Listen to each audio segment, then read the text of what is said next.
الله وبركاته.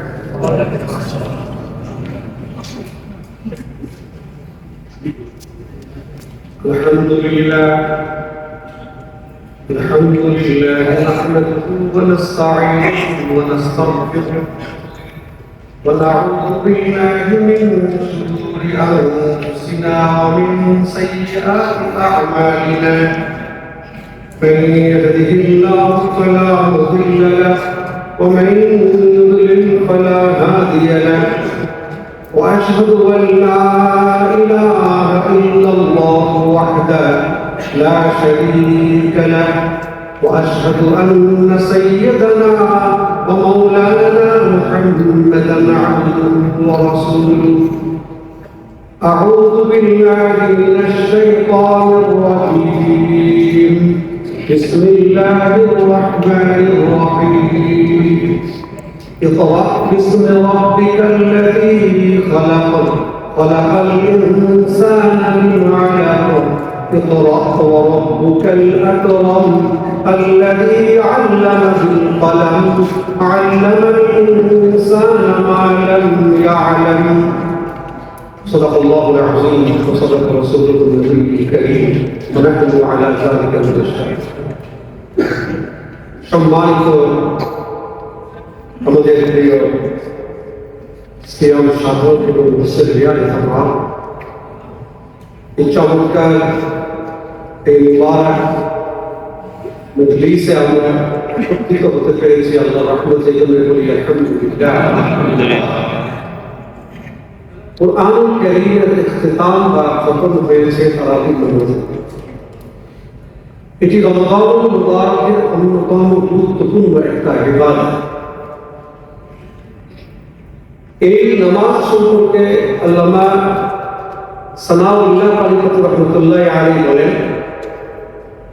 যে বিগত অসংখ্য উলামায়ে মুহাদ্দিসিন হযরত বলেছেন, যারা স্টাডি করে রিসার্চ করেছেন, তা হচ্ছে যারা ধীর এবং স্থির এবং কোরআনের মহব্বতে সালাতুত তারাবি আদায় করে, তো তাদের কাছে এটা অত্যন্ত আনন্দদায়ক এবং একেবারেই সহজ।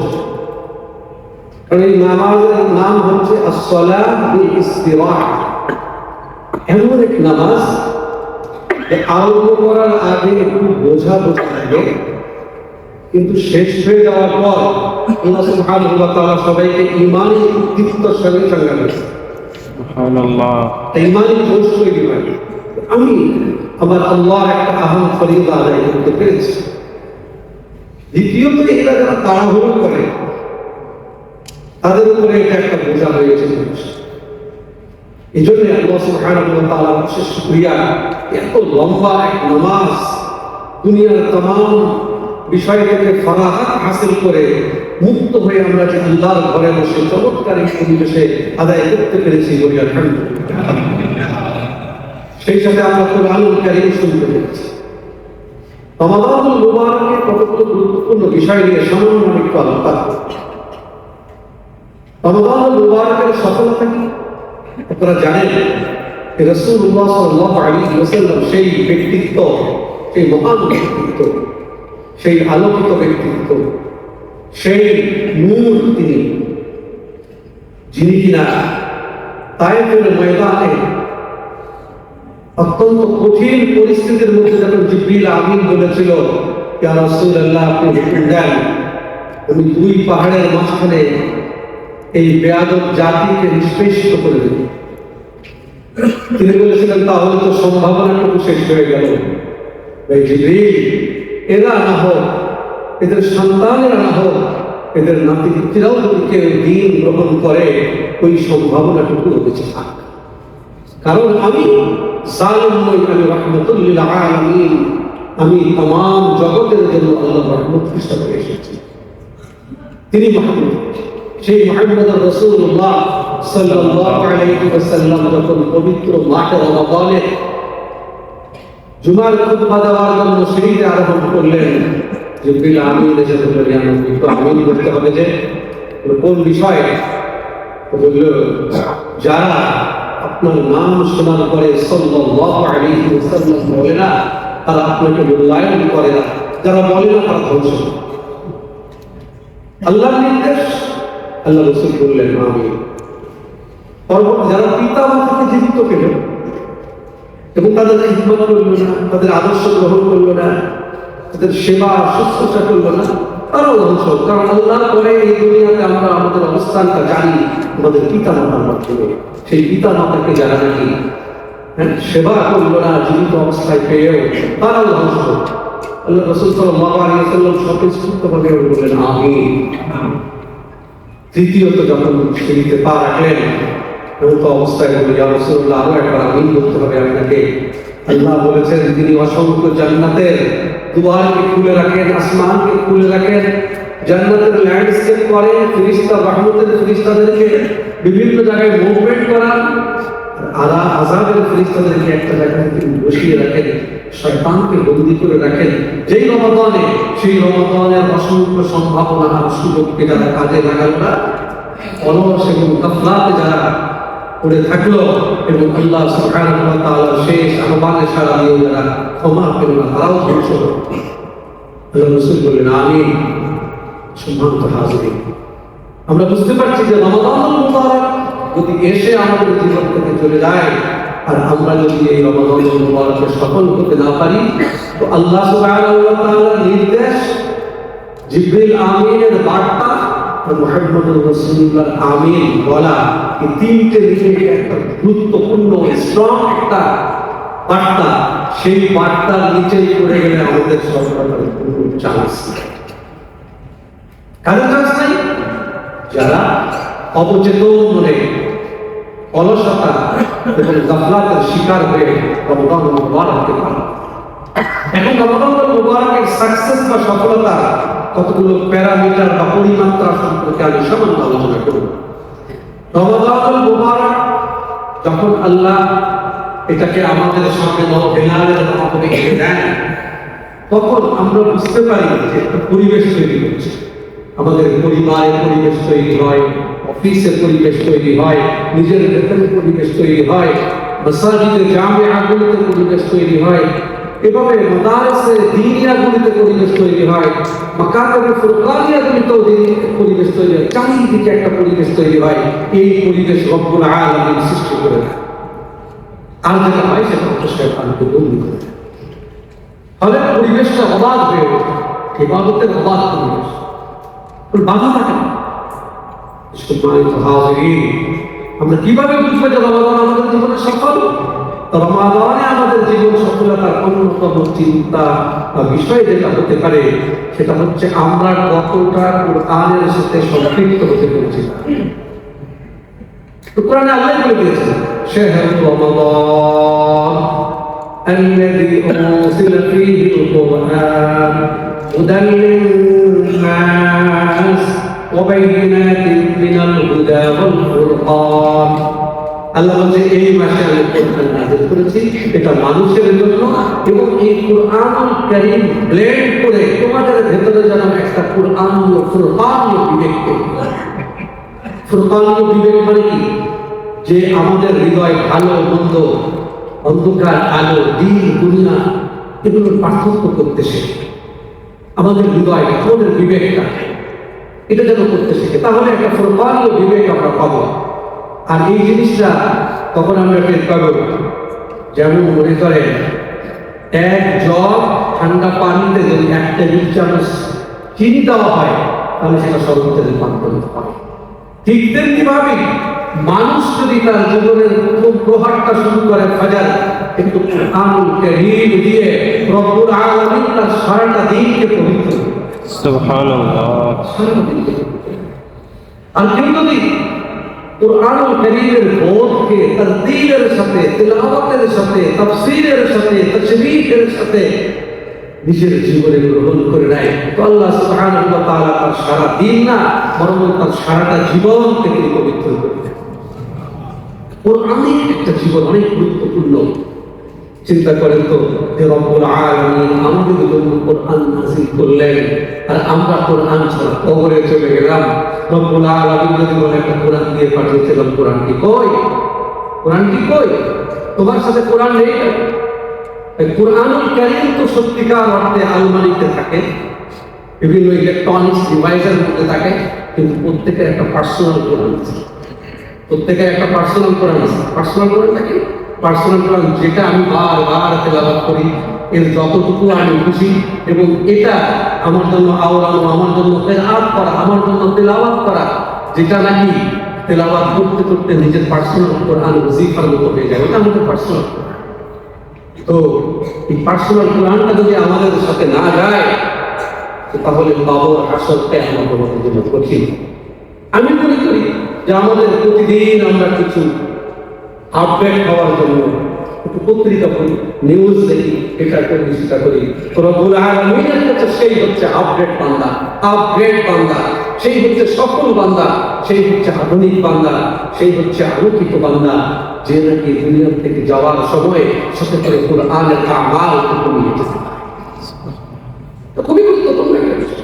এই জন্য আল্লাহ বলেছেন সময় তো পাওয়ার আসার সময়, কিন্তু রমাদানুল মুবারক এমন এক মাস, আমি তোমাকে কোরআন দিলাম, আর এই মাসে কোরআন তেলাওয়াত করতে করতে করতে করতে তোমার ভিতরে কোরআন একটু জায়গা করে নিয়ে একটি কোরআনী হৃদয় তুমি তোমার ভিতরে তৈরি করো। সম্মানিত হাজির, এটা আমরা কি করে বুঝবো যে আমাদের পার্সোনাল একটা কোরআন? যখন আমরা বুঝবো যে কোরআনুল কারীমের ভার্স, কোরআনুল কারীমের ভয়েস and কোরআনুল কারীমের ভ্যালুস, এই তিনটা জিনিস আমাদের সাথে সমন্বিতভাবে এসে দাঁড়িয়েছে। একটা হচ্ছে ভার্স, তার নিদর্শন, আর একটা হচ্ছে ভয়েস, তালাফফুজ, উচ্চারণ, তিলাওয়াত, আর একটা হচ্ছে ভ্যালুস, মিনিংফুল। কোরআনুল কারীমের কয়েকটা জিনিস যদি আমাদের জীবনে এসে দাঁড়ায়, তাহলে আমরা বুঝবো যে আমি কোরআনের সাথে সম্পৃক্ত হতে পেরেছি এবং আল্লাহ সুবহানাহু ওয়া তাআলার আলোকিত বান্দায় রূপান্তরিত হচ্ছি। রমাদানুল মুবারকের বয়ান হবে কোরআনের বয়ান করে যাবে। এখন আপনারা আল্লাহ সুবহানাহু ওয়া তাআলার কাছে এই কথাটা শুনে বলেন, কিছুদিন আগে পুরো বিশ্ব থমকে গেছে, আমাদের জগৎ ছোট হয়ে গেছে, আমরা সবাই লকডাউনের শিকার ছিলাম, আমরা সবাই আমাদের ঘরের মধ্যে বন্দী হয়ে গেছি কোভিডে। আমরা আমাদের মসজিদগুলোকে খালি রেখেছিলাম, আমরা আমাদের আত্মীয়দের জানাজায় উপস্থিত করতে পারি। এই যখন আমাদের অবস্থা, তখন ত্রাহি ত্রাহি একটা অবস্থা হয়েছিল, সেই অবস্থা থেকে রব্বুল আলামিন আমাদেরকে বের করে গেছেন এবং তারপরে আমাদের জমায়েত হওয়ার পরিবেশ হয়েছে। ওই সময় যারা আমাদের কাতার খালি করে ওখানে চলে গেছে, তারা তো চলেই গেছে। আমরা যারা একটা বোনাস লাইফ পেয়েছি, অবকাশ পেয়েছি, আজ এই পবিত্র দিনে এতটুকু নিয়ত করি রব্বুল আলামিন, আমি যখন দুনিয়া ছেড়ে চলে যাব, আমার সাথে কাফন থাকবে, আতর থাকবে, সুরমা থাকবে, অনেক কিছু থাকবে, আমার কাফনের সাথে আমার কবরে যাবে। রব্বুল আলামিন আমি ওয়াদা করছি যে আমার সাথে করে আমার কোরআনটা কবি অবশ্যই এই ওয়াদা করেন। সবাই একটু একটু কোরআনকে টাইম দেন, বঞ্চিত হবেন না ইনশাআল্লাহ, একটু একটু টাইম। তবে কোরআনুল কারীম শুধু কোনো রকম তেলাওয়াত করার জিনিস না, এর ভিতরে আপনারা ইমানি আয়াত পাবেন প্রায় 212টা, শুধু ইমান নিয়ে আলোচিত হয়েছে। তাওয়াক্কুল, আস্থা নিয়ে আলোচনা হয়েছে প্রায় 33টা আয়াত। 272টা মতো আয়াত আছে যেটা নাকি মহাকাশ নিয়ে, অ্যাস্ট্রোনমি নিয়ে। ঠিক এইভাবে আল্লাহ সুবহানাহু ওয়া তাআলার হুকুম আছে 523টা, নিষেধ আছে 412টা। এইভাবে কিন্তু রব্বুল আলামিন এই জিনিসগুলোকে যদি আমরা কোরআনুল কারীমের একটা ব্যবচ্ছেদ করি, তাহলে অনেকগুলো জিনিস পাবো। এর ভিতর থেকে একটা অংশ হচ্ছে ম্যান্ডেটরি কোরআন। ম্যান্ডেটরি কোরআনটাকে ম্যান্ডেটরি কোরআন, যেটা আমাদের জীবনে আমাদের করতেই হবে। এই জিনিসটা যদি আমাদের জিনিসটা খুব বেশি না, সেই জিনিসটা যদি বারবার আমরা রিভিউ করি, বারবার যদি রিপিট করি, বারবার যদি তেলাওয়াত করি, বারবার যদি পড়তে থাকি, বারবার যদি শুনতে থাকি, ইনশাআল্লাহ আমাদের জীবন তাহলে কোরআনময় হবে। খুবই গুরুত্বপূর্ণ একটা বিষয় সম্মানিত হাজির। এই জন্য আমি বলি যে এই অংশটুকু যেন আমাদের জীবনে আমাদের সাথে অবশ্যই থাকে, আমাদের মামুল হয়ে থাকে, আমাদের জন্য মামুল। আরেকটা বিষয় দেখি, সেই বিষয়টা হচ্ছে যে আমরা যারা রমাদানুল মুবারক পেলাম, কয়েকটা অ্যাচিভমেন্ট আমাদের দিতে হবে। তার ভিতরে একটা হচ্ছে আত্মশুদ্ধি, আর একটা হচ্ছে আধ্যাত্মিক শুদ্ধি। আত্মশুদ্ধি সেলফ ডেভেলপমেন্ট, আর আধ্যাত্মিক শুদ্ধি হচ্ছে স্পিরিচুয়াল ডেভেলপমেন্ট। তো সম্মানিত হাজিরিন, যদি আমরা গুনাহ থেকে মুক্ত হই সেটা হচ্ছে ওয়ান টাইম, যদি আমরা বদভ্যাস থেকে মুক্ত হই সেটা লং টাইম। বদভ্যাস মানুষকে, কোনো একজন বন্ধু তার বন্ধুকে একটা সিগারেটের স্টিক ধরিয়ে দিল, তিনি ফেলে দিলেন, এটা ওয়ান টাইম গুনাহ। কিন্তু কেউ যদি এটাতে অভ্যস্ত হয়ে পড়ে তাহলে সে কিন্তু সারা জীবন এটা চালিয়ে। যেন বদভ্যাস থেকে মুক্তর জন্য রমাদানুল মুবারকের প্রার্থনাটা খুবই, আল্লাহর কাছে আমরা গুনাহ থেকে যেমন মুক্তি চাইব, ঠিক তেমনি ভাবে বদভ্যাস থেকে মুক্তি চাইব। রব্বুল আলামিন যে অভ্যাস বারবার আমাকে গুনাহ করতে উৎসাহিত করে, আপনি সেই গুনাহ থেকে, সেই বদভ্যাস থেকে আমাকে,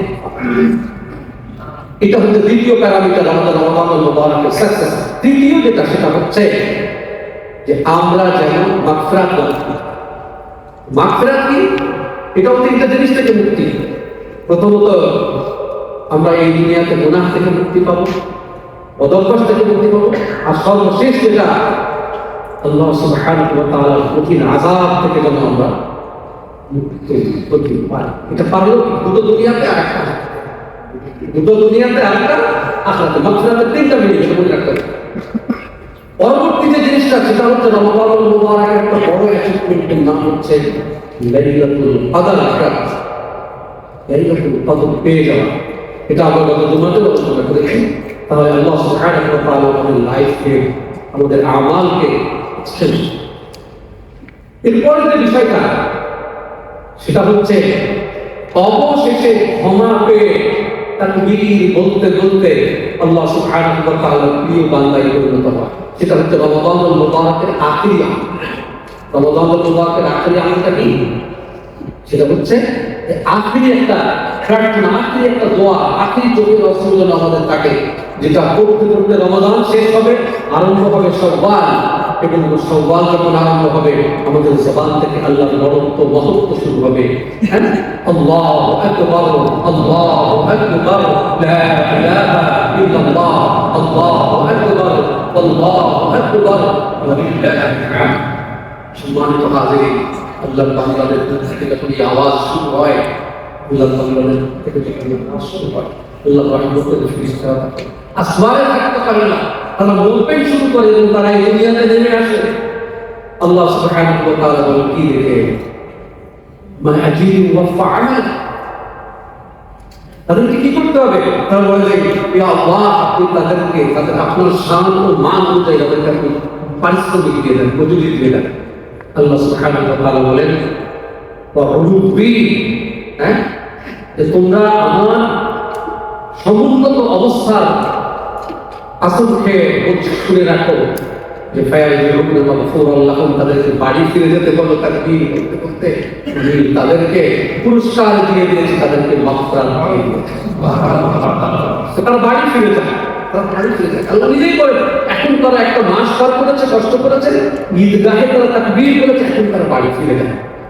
এখন তারা, সম্মানিত হাজিরিন, আমরা যেটা বলছিলাম যে সেটা হচ্ছে এই সর্বশেষ রমাদানুল মুবারকের মোমেন্টাম, যে মুহূর্ত, এটাকে যেন আমাদের ইস্তিগফার দিয়ে, এটাকে যেন তাকবীর দিয়ে, এটা যেন চোখের পানি দিয়ে শেষ হয়, তাহলে এটা সাকসেস। এটা হচ্ছে সর্বশেষ সাকসেস রমাদানুল মুবারকের। এরপরে একটা বিষয়, তা হচ্ছে শাওয়ালের প্রথমে আমরা যতই ঈদ মোবারক করি, কিন্তু একটা বাস্তবতা আমাদেরকে মনে রাখতে হবে, আল্লাহ যাদের কবরের আযাব মাফ করেন না, তাদের কবরের আযাব কিন্তু আবার শুরু হবে। আর ইবলিস কিন্তু মুক্তি, ঈদের দিন যদি ইবলিস মুক্তি পায়, তাহলে কিন্তু জিনিস ঘটবে। তো ওই সময় শয়তানের মুখ কালো করে দেওয়ার জন্য রাসূলুল্লাহ সাল্লাল্লাহু আলাইহি ওয়াসাল্লামের একটা আমল হয়েছে, আর সেটা হচ্ছে যে 6 রোজা। সেটা হচ্ছে কি শয়তান। শয়তান মনে করে ওরা রোজা রেখে একদম শেষ হয়ে গেছে, এখন তাদেরকে ওয়াসওয়াসা দিয়ে আবার পুরো অবস্থায় নিয়ে যাবো। কিন্তু যখন দেখে এখন তারা রোজা করছে, নতুন রোজা অর্থাৎ 6 রোজা এখনো করছে, সিত্তুম মিন শাওয়াল, তারা এখনো আমল করতেছে, শয়তানের মুখ কালো হয়ে যায়। এই জন্য আল্লাহ রাসূল সাল্লাল্লাহু আলাইহি ওয়াসাল্লাম বলেছেন, ফরজ রোজা আদায়ের পর 6 দিন রোজা রেখে তোমরা শয়তানের মুখ যদি কালো করে দিতে পারো, তাহলে শয়তান সারাটি বছর তোমাদেরকে ভয়, সারাটি বছর তোমাদেরকে ভয় করে। আল্লাহ সুবহানাহু ওয়া তাআলা আমাদের সবাইকে সম্মানিত হাজির তৌফিক দান করুন। রমাদান মুবারক যখন শেষ হয়ে যাবে, আপনি নিজের বোধ থেকে টের পাবেন দুটো জিনিস, সেটা হচ্ছে pain to pleasure. Pain to একটা লাইট পেইন থেকে একটা ডিপ প্লেজার আসবে। এটা তাকবীরের মাধ্যমে যখন আপনি পাবেন, ভেতর থেকে একটা বোধ শান্ত হবে এবং সেই বোধ আপনাকে বলে দেবে, হে আল্লাহ বান্দা, আমি এই পবিত্র মাহে রমাদান থেকে আপনাদের কাছে প্রত্যাশা করবো আপনাদের নগণ্য খাদেম হিসাবে আল্লাহ সুবহানাহু ওয়া তাআলা আমাদেরকে প্রতি বছরে 365টা করে দিন দেন। এর কয়েকটা দিন যেন আমরা সবাই কোরআনুল কারীম শিখতে শিখতে কবরে যেতে পারি। মুহাম্মদ রাসূলুল্লাহ সাল্লাল্লাহু আলাইহি ওয়াসাল্লাম হিরার গুহা থেকে বের হয়েছিলেন, কোরআন প্রাপ্ত হয়ে গিয়েছিল, হয়নি। উনি জীবনের আখের দিন পর্যন্ত কোরআন একটু একটু করে পেয়েছেন। সম্মানিত হাজির, কোরআন পড়ার নির্দিষ্ট একটা বয়স আছে, এই কথা ঠিক নয়। কবরে যাওয়ার আগ মুহূর্ত পর্যন্ত কোরআন শেখা। আল্লাহ সুবহানাহু ওয়া তাআলা আমাদের সবাইকে তৌফিক দান করুন। আমরা কোরআন শুনেছি, এখন কোরআন তেলাওয়াতের চেষ্টা করব, কোরআন বোঝার চেষ্টা করব, একটু একটু করে হলেও আমরা চেষ্টা করব। আল্লাহ জাল্লা শাআনুহু আমাদের সবাইকে সে তৌফিক দান করুন। সম্মানিত হাজির, আলহামদুলিল্লাহ আমরা কোরআনুল কারীম শুনেছি। আজ আমাদের তারাবির তেলাওয়াতের ইখতিতাম, কিন্তু সামনের দিনগুলো ইনশাআল্লাহ আমাদের মসজিদে তারাবির জামাত হবে এবং যথারীতি কোরআন তেলাওয়াত হবে। শুধু একটু সময়টা একটু কমে যাবে, সময় কমে যাবে, আমাদের হাতগুলো একটু ছোট করবো, কিন্তু আমাদের এই আমাল ইনশাআল্লাহ কন্টিনিউ চলতে থাকবে। আপনাদের সবাইকে আমরা আমাদের মসজিদ কর্তৃপক্ষের পক্ষ থেকে আগাম ঈদ মোবারক জানাচ্ছি। সেই সাথে আমরা বলবো যে ভাই, রমাদানুল মুবারকের সর্বশেষ টাইমটুকু ক্লান্তি, পরিশ্রান্ত, ব্যস্ততা এটা নিয়ে শপিং মলে রাস্তাঘাটে ঢুকে না যায়। এটা যেন মসজিদ কেন্দ্রিক হয়, ইতিকাফ কেন্দ্রিক হয়, দোয়া কেন্দ্রিক হয়, প্রার্থনা কেন্দ্রিক হয়। আল্লাহ জাল্লা শাআনুহু আমাদের সবাইকে আল্লাহ তৌফিক দান করুন। দ্বিতীয় কথা, আমরা অনেকেই মনে করি যে 27 দিন পার হয়ে গেল, খতম তো হয়ে গেল, শেষ হয়ে গেল, আর বাকি দিনগুলো গুরুত্বহীন হয়ে ওঠে আমাদের কাছে। এটা যেন না হয়। আমাদের তারাবি কন্টিনিউ চলবে, আর 5 ওয়াক্ত নামাজের দিকে আমরা খুব বেশি গুরুত্ব দেওয়ার চেষ্টা করি। এটা কিন্তু ফরজ। আজ আমরা জাস্ট আমাদের শিক্ষার জন্য, প্রশিক্ষণের জন্য আমাদের মসজিদে সারা রাত ইনশাআল্লাহ আমাদের দরজা খোলা থাকবে। কোনো গসিপ এবং পকেট গসিপে লিপ্ত না হয়ে, সময়কে নষ্ট না করে আমরা সবাই এখানে জায়গা করতে নামাজ ইনশাআল্লাহ আমরা করার চেষ্টা করবো। তবে আপনাদের জন্য আমরা একটা ছোট্ট সুসংবাদ দিচ্ছি, একটা ঘোষণা দিচ্ছি। আমাদের মসজিদে আজ ইনশাআল্লাহ রাত 2:30টার পরে এবং 3টার আগে 20-15 মিনিটের আমাদের ছোট্ট একটা আমাল থাকবে। সেটা হচ্ছে কয়েক রাকাতের কিয়ামুল লাইল এবং সেই সাথে একটা স্পেশাল মুনাজাত হবে, আমরা করব। আমরা সেই মুনাজাতে আপনাদের নিজেদের কথাগুলো নিজেরা বলতে পারবেন। বিষয়টা হচ্ছে এই, রব্বুল আলামিন যখন আমাদেরকে দুনিয়াতে পাঠান, তখন আমাদেরকে বাংলা, ইংরেজি, ডাচ, ডয়েট, ফ্রান্স কোনো ভাষায় শিক্ষা দেন নাই। একটা ভাষা শিক্ষা দিয়ে পাঠিয়েছেন, সেটা হচ্ছে কান্না। সেটা কি? কান্না। এই কান্না দিয়ে বাবা মার কাছ থেকে কাপড় আদায় করে নিয়েছি, মায়ের কাছ থেকে গরম কাপড় আদায় করে নিয়েছি, খাবার আদায় করে নিয়েছি। শীত লাগলেও কান্না, গরম লাগলেও কান্না, ক্ষুধা লাগলেও কান্না, প্রসাদ লাগলেও কান্না। হ্যাঁ, মানে যদি একটু দোলনায় উঠতে ইচ্ছা হয় তাও কান্না, মায়ের কোলে যাওয়ার আগ্রহ হলে ভালো কান্না, দূরে যেতে ইচ্ছা হলেও কান্না। এত রকমের কান্না দিয়ে মার কাছ থেকে সবকিছু, বাবার কাছ থেকে সবকিছু আদায় করে নিয়েছি এক কান্না দিয়ে। কান্নার ডিজাইন, কান্নার যে মোটামুটি তার যে এক্সাইট, এটা দিয়ে কিন্তু মা বুঝে পেলেন যে তার বাচ্চার মার চাহিদা।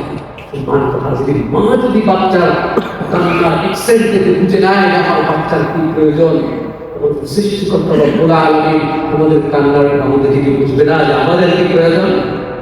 আমাদের কথাগুলো লম্বা লম্বা আমি গায়ে দিয়ে না হোক, দুটো চোখের পানি দিয়ে যার যার যত করে সেই বলি আল্লাহ তাবারাকা ওয়া তাআলা আমাদেরকে তৌফিক দান করুন। একটা ইজতিমাই সমন্বিত আমাল আমরা আজকে রাতে ঠিক মাঝখানে 2:30টার পরে এবং 3টের আগে ইসরায়েলের আগে আমরা করবো, করে শেষ করে দেবো। যারা পারে একটু অংশগ্রহণ করবেন। আল্লাহ তাবারাকা ওয়া তাআলা আমাদের সবাইকে তৌফিক দান করুন। ইখতিতামে কোরআনের জন্য আমরা একটু দোয়া করব। তার আগে হযরত মুহাম্মদুর রাসূলুল্লাহ সাল্লাল্লাহু আলাইহি ওয়াসাল্লামের শানে আমরা কিছু দরুদ পড়ি। আউযু বিল্লাহি মিনাশ শাইতানির রাজীম। বিসমিল্লাহির রাহমানির রাহিম। ইন্নাল্লাহা ওয়া মালাইকাতাহু ইউসাল্লুনা আলান নবী ইয়া আইয়ুহাল্লাযীনা আমানু صلوا عليه وسلموا تسليما اللهم صل على سيدنا مولانا محمد النبي وآله وأصحابه وبارك وسلم بلغ العلا بكماله كشف الدجى بجماله حسنت جميع خصاله صلوا عليه وآله أحد نوري محمد وكفني تشعجلي চৌকিতারে নিরবধি সদিকি প্রেমে নিদলাই বলবল হোনা বিকমালি কশমত জানি জবানি হাসনাত জিবি বিসালি সাল্লাল্লাহু আলাইহি ওয়া আলিহি